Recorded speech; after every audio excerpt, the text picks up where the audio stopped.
My twin sister sent me a harmful message from close by. My mom reacted with a smirk. I went NC from my family when I first left for college at 18. It lasted 2 years, and then it eventually went low contact because I felt guilty about not talking to them. My mom was extremely abusive. She would strangle us, punch us in our backs, etc.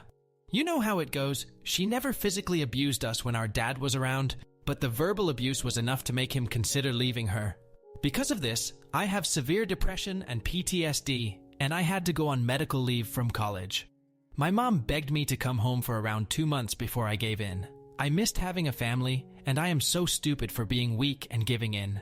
Since I've been back, my mom has been doing weird things. She'll want me to get drunk with her, but I really can't drink alcohol because I'm on Celexa. When I refuse to drink, she'll give me the silent treatment for a few days. I'm always getting the silent treatment, and it hurts. Today, my mom asked me if I wanted to just live here and not go back to school. That made no sense. Why would I want to not complete my education? Also, I don't like the constant silent treatment, so I don't like being here.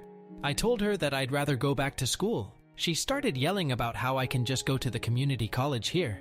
She started crying about how I didn't love her, and my dad told her to stop being dramatic.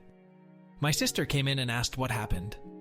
When my mom told her, she didn't say anything and just went on her laptop. My twin sister is beyond crazy.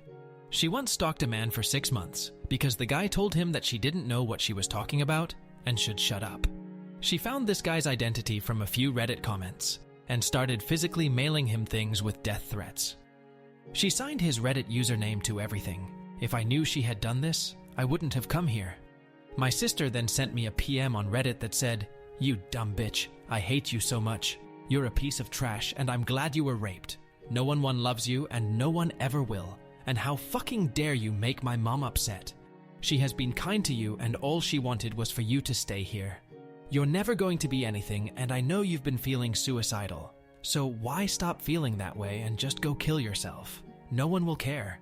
Your boyfriend broke up with you last year and I think that just goes to show that no one cares about you. I hope you get raped again, but I should stop talking before you call the cops on me like you used to Mom when we were kids. There's so much I'd love to say to you, but I don't want you to go snitching and I don't want to be a bully." As soon as I saw that, I started crying, and I told my dad. He said my sister was out of line, but he can't discipline her, and if that's how she feels, she is entitled to feel that way. My mom came in and saw me crying and started laughing uncontrollably. I asked my sister why she would do something like when I have only been nice to her. I sent her like $400 a month when I was in school because my parents are poor. I deleted my account immediately, and my sister said that she found my account because she put a tracker on my laptop. My dad only said that it wasn't nice. I have no idea how to cope with this. My cousin said that I can move in with them next month when they get back in the country, but that's such a long time away. Update 1. My hands are shaking, but I am on the way to a domestic violence shelter. I am very afraid. The family who was going to take me in said that my mom asked them not get involved, and they don't want to make her mad. She didn't even have to know I was there. My entire family has known about the abuse, and they tell me it's awful but have never done anything. I look a mess because it all happened fast. An object was thrown at me, and nasty things were said. My life was threatened.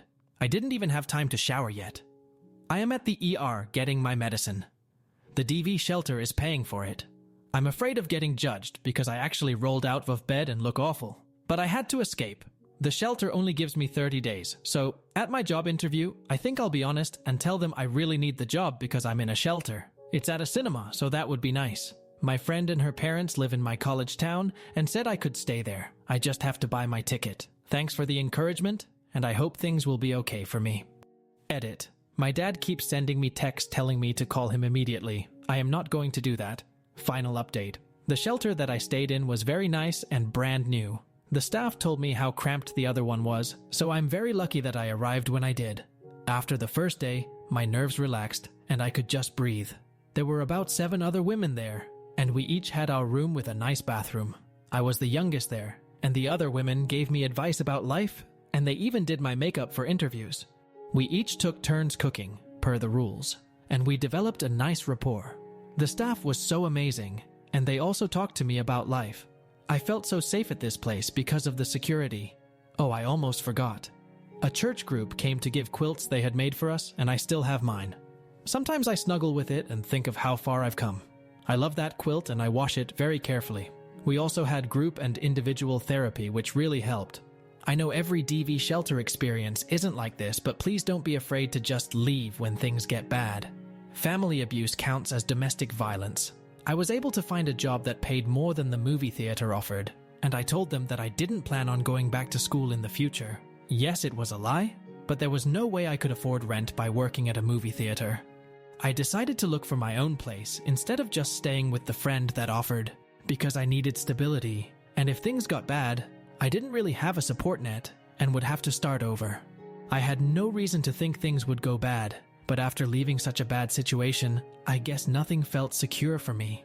I rented a room, and my roommate was never home because he was a truck driver. I didn't feel very comfortable staying with an older man I didn't know, but I had very few options. He was very nice, and because our schedules never aligned, we left each other goodbye notes since we couldn't do it in person. I still have his note.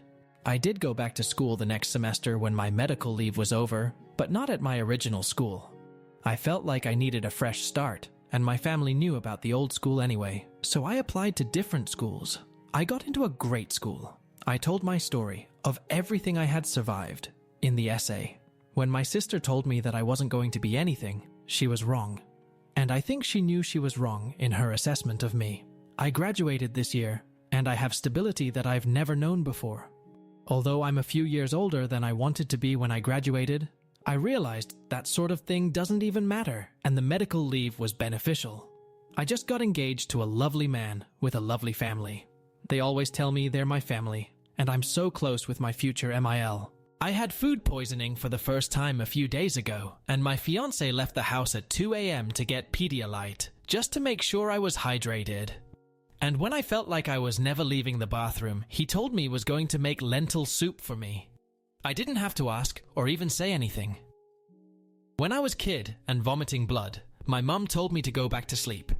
It feels nice to be treated this way, and sometimes I catch myself saying, "You don't have to," when he tries to do something nice to me. Anyway, he has 6 siblings, and they're like the siblings I never had. I learned to value myself and put myself first. I wasn't loved a child, and so I do things for myself that I didn't get. No one made me feel special, so I do it myself. I make it a point to buy flowers for myself weekly. A therapist recommended this to me, and it makes a difference. No one cared that I was sick as a child, so I make sure that I rest and relax without disruptions when I'm sick. No one valued my personal time or space, so I have days where I don't even answer my phone and just spend time with myself, things like that.